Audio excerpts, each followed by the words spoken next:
The world is in a state of flux, and one of the many reasons why it is so is because of the worldview of the American President Donald Trump. He has clearly been a disruptor in global politics with his own approach of shock and awe. But has this only made the world more volatile and unstable? And how does a country like India react to the goings-on due to Trump's actions? It is in many ways an unstable world. Let's begin with what's happening here in India's own neighborhood.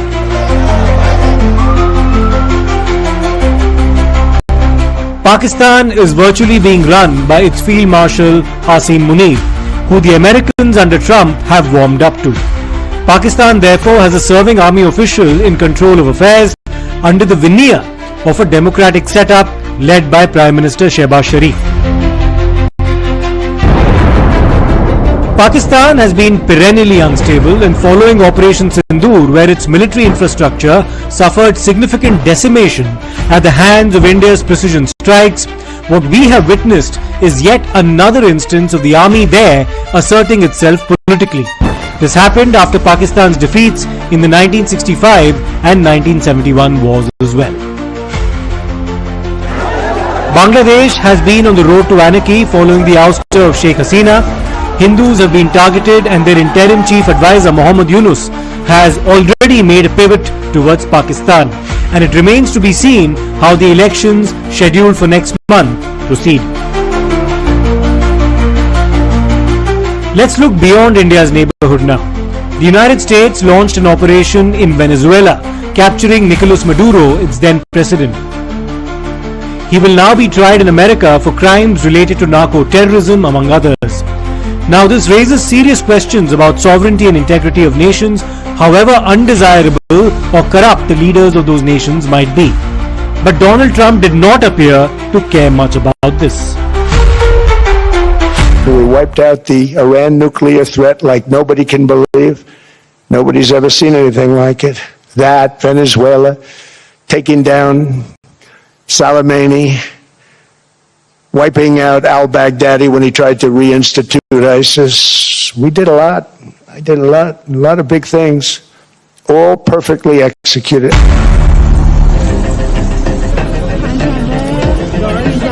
Iran has been witness to protests against the regime and its supreme leader Ayatollah al-Khamenei.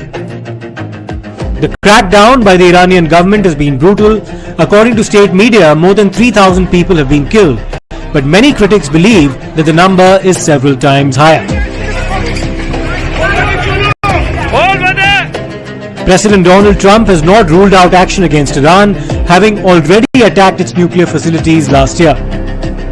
But will America try to enforce regime change? And what will the consequences be for Iran, for the United States, and also for the Middle East? And speaking of the Middle East, while President Donald Trump has already announced a 20-point peace plan for Gaza, he has also now constituted a board of peace. At its inauguration in Davos, there were 19 countries present as part of its grouping. India has been invited to join the board, but there's been no response forthcoming. However, Pakistan, a terror sponsor, is very much part of that grouping. Have one of the most important meetings of all, the official formation of what is known as the Board of Peace. I want to thank the Secretary of State Marco Rubio, Special Envoy Steve Witkoff, and Jared Kushner, and their extraordinary work. I mean, they've done an amazing job. We have peace in the Middle East. Nobody thought that was possible. We've settled 8 wars, and I believe another one's coming pretty soon. You know what that is? The one that I thought was going to be an easy one has turned out to be probably the most difficult. Last month, 29,000 people died, mostly soldiers, in Ukraine, Russia. Think of that, 29,000, 27,000, and 26,000 in the month before that. It's terrible. But we have meetings and we think we're making a lot of progress. Thanks as well to Secretary Scott Bessent, Howard Lutnick, and Chris Wright, U.S. Trade Representative, Jameson Greer. They're all doing such an incredible job. As part of this historic record of major peace initiatives, Today we're announcing more details regarding the Board of Peace, so important. This board has the chance to be one of the most consequential bodies ever created, and it's my enormous honor to serve as its chairman. I was very honored when they asked me to do it. And every country, just about every country, wants to be a part of it. And we just sent out the letters a couple of days ago, and these are just the countries that are here. They happen to be in Davos. So we said, would be honored if you wanted to join us up on the stage. And the Board of Peace is composed of leaders, the top leaders in the world, actually. Last October, we released a plan for the permanent end to the conflict in Gaza, and I'm pleased to say that our vision was unanimously adopted by the United Nations Security Council late last year. Well, each of these conflicts really does have to be treated in isolation. Yes, of course, there are many geographies that are flaring simultaneously. One could look at their efforts to contain Iran, given the instability there as protesters rise up in the streets. The current situation still, of course, with Gaza, Greenland, other conflicts around the world. But even though these are happening at the same time, it doesn't mean they're linked. So this Board of Peace idea that now there is going to be a Palestinian-led council for the rehabilitation of Gaza in particular is perhaps will wind up being just one of the very brief episodes or plans. We've seen many acronyms for organizations and proposals come and go, some from government, some from management consulting firms. So I don't know if the Board for Peace with respect to Gaza is actually going to last. I believe that in all likelihood Israel is going to continue to seek ways to ensure its complete dominance and even eventual sovereignty over Gaza.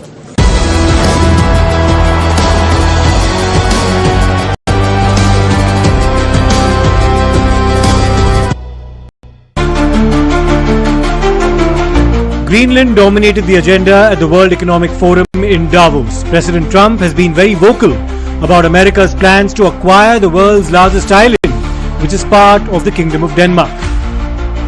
The biggest takeaway from Trump's speech at Davos was that he will not use force in his plans to acquire Greenland. So we want a piece of ice for world protection, and they won't give it. We've never asked for anything else, and we could have kept that piece of land, and we didn't. So they have a choice. You can say yes, and we will be very appreciative, or you can say no, and we will remember. We never asked for anything, and we never got anything. We probably won't get anything unless I decide to use excessive strength and force where we would be, frankly, unstoppable. But I won't do that. Okay, now everyone's saying, oh, good. That's probably the biggest statement I made, because people thought I would use force. I don't have to use force. I don't want to use force. I won't use force. All the United States is asking for is a place called Greenland, where we already had it as a trustee, but respectfully returned it back to Denmark not long ago after we defeated the Germans, the Japanese, the Italians, and others in World War II. We gave it back to them. Everybody is calling it disorder that is going on, not the order of the world. And everybody is looking at President Donald Trump analyzing the Trump tornado that hit Davos today. I want to just ask you, how do you look at the current standoff, as many in the world are looking at this today, between Europe and America? Well, thank you very much for having me. Let me say this to start. I don't think there is a standoff. The European rage has us all a little bit bewildered back home in America. Denmark, despite being a capable and responsible ally, cannot by itself meet Greenland's strategic, economic, and security needs. She can't possibly defend the island, the world's largest at scale, nor can she begin to develop the vital strategic resources on that island that we also desperately need. I think what Europeans miss, and there are some exceptions, I think Poland, the country that I'm proud to represent the United States in as U.S. ambassador to Poland, understands it better than almost any other European country. A stronger American role in Greenland isn't going to weaken NATO, it's going to strengthen NATO. More deterrence, more investment, more capability. We can't understand, it's difficult for us to understand how our European friends and allies, and they are our friends and they are our allies, don't understand this with Russia and China plainly visible on the horizon. Another point I'd like to make very quickly, which people often forget, many Americans don't even realize, Greenland is in North America. It's not in Europe. It's in North America. So it's vital to our national security. It's vital to the national security of the United States today, almost in the same way that Alaska is. It's an island, 2 million square kilometers, the largest island in the world. It has no infrastructure.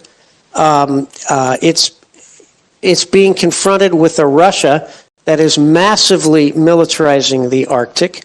China today calls itself a near-Arctic power, and it's aggressively pursuing infrastructure, mining, and scientific footholds on that island.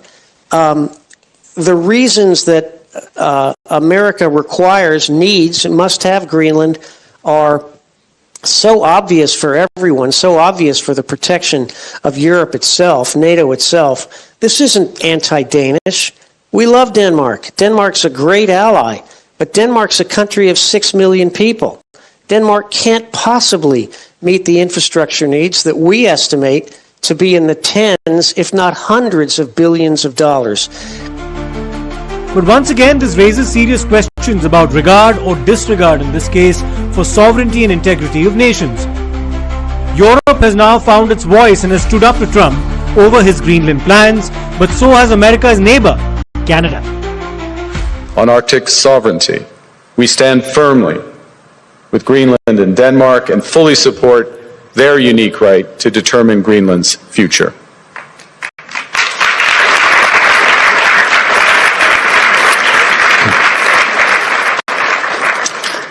Our commitment to NATO's Article 5 is unwavering. So we're working with our NATO allies, including the Nordic-Baltic Gate, to further secure the alliance's northern and western flanks, including through Canada's unprecedented investments in over-the-horizon radar, in submarines, in aircraft, and boots on the ground, boots on the ice. Canada strongly opposes tariffs over Greenland and calls for focused talks to achieve our shared objectives of security and prosperity in the Arctic. You either declare that European bases will protect the region from Russia and China and establish those bases, or you risk not being taken seriously because 30 or 40 soldiers will not protect anything. And we know what to do. If Russian warships are sailing freely around Greenland, Ukraine can help. We have the expertise and weapons to ensure not one of those ships remains. And Prime Minister Mark Carney summed it up very well in a speech where he spoke about the quagmire that middle powers, as he described countries like Canada, face.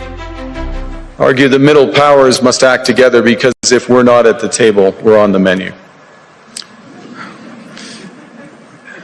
But I'd also say that great powers can afford for now to go it alone. They have the market size, the military capacity, and the leverage to dictate terms.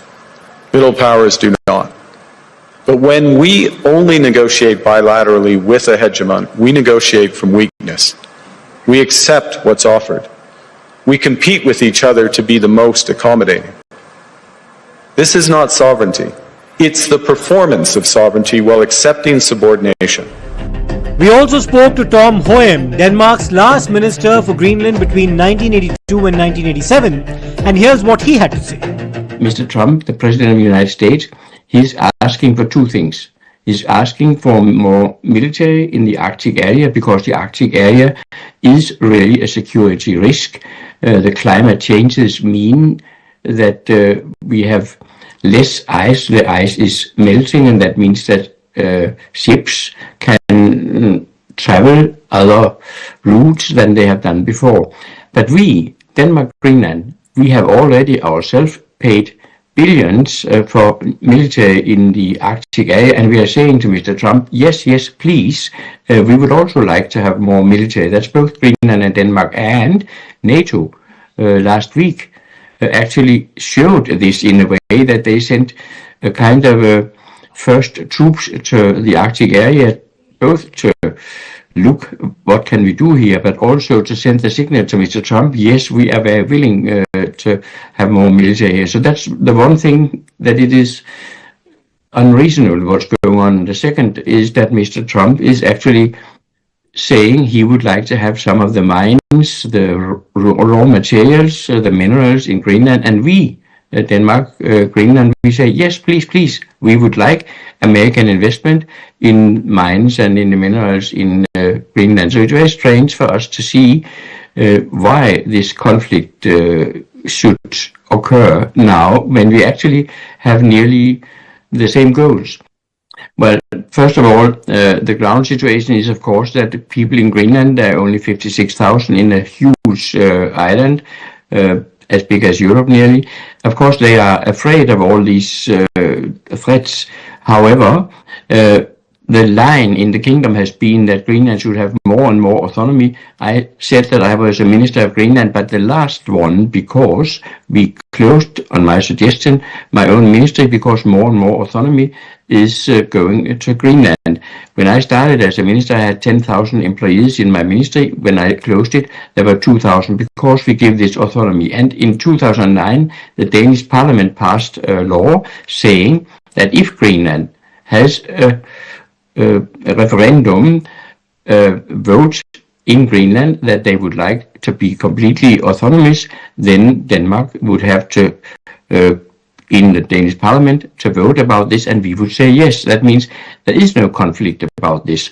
Of course, there is maybe a handful, less than a handful, of very radical Greenlandic politicians who are arguing that they would like to get closer to the United States. But please remember, Greenland has been Danish in the kingdom for 300 years. That means we are all in family, also physically, Greenlandic woman, a Danish man, and all the family. So we are in a family together. That's one thing. The other thing is that the Greenland is member of the so-called ICC, that's the Inuit Circumpolar Conference, where Inuits around the North Pole are together.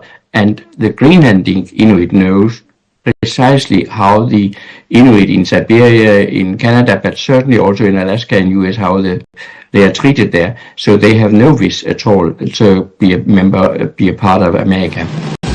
India has been keeping a very close eye on all of these developments. This is not an age of American isolationism, but one of interventionism, whether that's overt or covert. India has in fact been involved in an economic arm wrestle, having to deal with American tariffs, while we've been looking out for our own interests through trade deals with other countries. This is very much an age of multi-alignment. Well, it's a perpetual tit for tat and tug of war in terms of making concessions mutually and otherwise, but also making adjustments. So we should look less at the short-term concessions made to the United States and more at the new agreements that are forged, because those represent the future structure and order. Again, I give the example of India's trying to cement stronger trade relationships with Asian countries, with Gulf countries, with Africa, most certainly with the European Union. So if we want to see what the future design, if you will, of the international system is going to be, the future world order, we should look at these new connections that are emerging. And those point to Europe clearly standing up for itself, Europe wanting to diminish its dependence on the United States, potentially invest more capital in emerging markets to avoid excessive exposure to the US dollar and to the US political economy and so forth. So these are some of the things that I know that Indian officials are looking at very carefully.